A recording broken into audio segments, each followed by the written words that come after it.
Your Kia Sportage may be equipped with heated steering wheel feature that warms steering wheel for added comfort during cold weather.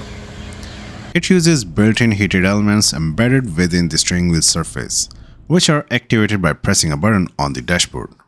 If your heated steering wheel isn't working, it might be due to a blown fuse.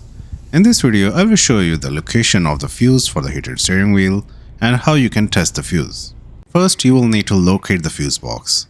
The fuse we are looking for is in the passenger compartment fuse box on the driver's side under the dashboard. Grab the handle on the fuse box cover and pull it out. Flip the cover and you will see a diagram. Look for a steering wheel symbol with wavy lines. This is the fuse for your heated steering wheel and it's a 15 amp fuse. If you have a test light, you can easily test the fuse without having to pull it out. Start by connecting the alligator clip to a good ground point, like any metal part of the car. Then turn on the ignition to power up the fuse box. Touch the metal contact points on both ends of the fuse with the tip of the test light. If the test light illuminates on both sides of the fuse is good. If the test light illuminates on one side but not the other, the fuse is blown and needs to be replaced. If you don't have a test light, you can physically inspect the fuse by pulling it out. Use a fuse puller or a pair of needle nose pliers to remove the fuse for the heated steering wheel. Once it's out, visually inspect the thin metal filament inside the fuse.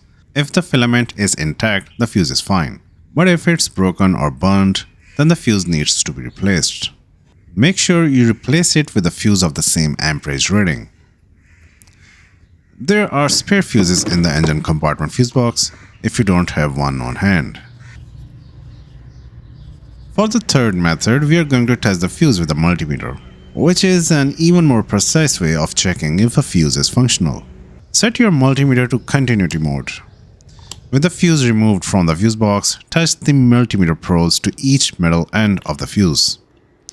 If you get a low or zero resistance rating, the fuse is good. If you see OL on your multimeter, the fuse is blown. After testing if your fuse is in good condition, simply place it back into the original slot in the fuse box. If it's blown, replace it with a new fuse of the correct amperage. If the fuse is good, then the issue could be due to a faulty clock spring or the heating element inside the steering wheel has worn out. If this video helped you out, don't forget to give it a thumbs up and subscribe to Wheels Joint for more car maintenance tips. Thanks for watching.